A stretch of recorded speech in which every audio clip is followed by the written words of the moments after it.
Aquaman number 24, written by Jeff Johns, art by Paul Pelletier. So last issue, we got kind of a big shakeup where Aquaman fell into a coma, and then the dead king seemingly was about to take over the seven seas, and then Volko woke him up and said, "You've been unconscious for 6 months." So this issue picks up with a flashback to Amnesty Bay. Someone's narrating the story of how Arthur's father met Arthur's mother. It was a dark and stormy night. He went out to the lighthouse to warn his ship about some rocks. He fell into the water, and his mom saved his dad. So that was that. But we see that Arthur is basically hearing this from Volko, and he's saying, "Hey, I don't care about that. You just said I've been unconscious for 6 months. What the hell?" And he's saying, yeah. Well, you telepathically tried to control the Kraken. Your brain needed some time to heal up. And immediately Arthur's like, "What about Atlantis? What about Mara? Where's Mara?" And she's like, "I don't know. I saw her. She was facing down the dead king. I don't know what's up." And then Arthur asks where they are, and he opens up the tent and sees that they are in the middle of the Antarctic. And he basically is like, "Why are we here?" He's like, "It's safe. The dead king can't get to us here. You're good." And Volko's like, "Look, whether you like me or not, all I've ever wanted is the best for you and for Atlantis. And in order to know what's going on, I need you to trust me. There is a crack in the ice over there. It is where the dead king's tomb originally was. You got to go down there." And he's like, "Okay, well, I don't trust you, and I'm not going alone." So grabs Volko, jumps down into the tomb, and makes his way in. And we see there are some scientists there. Apparently they were back from like issue 18 or something. Been a while, but regardless, they make their way in, and they find the tomb with these 6 giant statues over top of it. And he says, "This is the secret of the 7 seas." And there's this big ice throne there. And Volko says, "If you want any answers, go sit on that throne." And he's like, "This is the most obvious trap I've ever seen, Volko. No, I'm not going to go sit on that throne. What's with you wanting me to take the throne?" And Volko says, "Yes, I do want you to take the throne, but here's the thing. It doesn't belong to you." And Arthur's like, "What are you saying?" He's like, "Get in the throne." He's like, "Fine, whatever, Jesus." So he gets up, he sits in the throne, and then immediately his body starts getting encased in ice. And he's like, "God damn it, Volko, I knew this was a trap." He's like, "It's not a trap. It's just necessary. You got to do it. Just, it's going to be painful. Just deal with it." So he's wrapped up in ice, and then we start getting backstory of Atlantis. So there was a king named King Atlan of Atlantis. He was the architect of the entire city. It was up on the ground, and he was, he had a wife and kids. He was a great king, and his main thing though was that he wanted Atlantis to be the hub of like the world, and there were all these wars going on. He essentially fought for peace, and he made it so that Atlantis was like free for anybody to use. All these different warring tribes and factions and stuff, these nations were able to come to Atlantis and all be one people.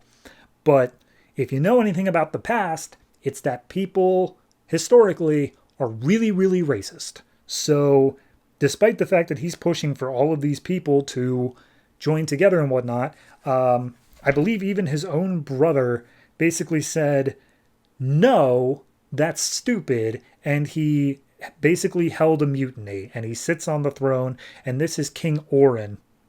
And he's like, "Yeah, no, all your race mixing stuff is awful. I don't want any part of this. Atlantis will be pure."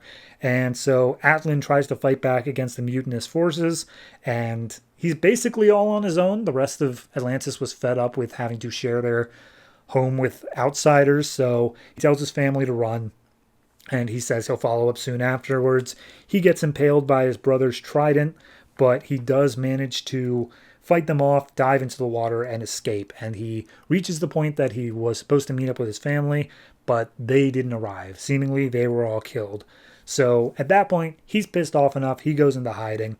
He uses some magic and stuff from the people that he was like working with from other nations to make the 6 golden items that the others were using, the 6 treasures of Atlantis. And once he built all those, he returned to Atlantis and fought. And this entire time, he's been a silent king. He never said a word until finally, in the middle of the fighting, he threw thrust his throne or his scepter down into Atlantis, and all of it fell down into the ocean, sinking Atlantis once and for all. And 90% of the people of Atlantis died that day, but 3 of them survived. Or sorry, 10% survived from 3 different tribes. There were 7 tribes, 7 kingdoms of Atlantis beforehand, 4 of them being lost, 3 of them survived. One of them was the Atlanteans, one of them was the Zebellians, and one of them was actually the Trench. That used to be a people of Atlantis. And Aquaman's like, what? What? So he busts out of the ice after seeing that. And he's like, okay, Vulko, tell me what I just saw there. What is all that?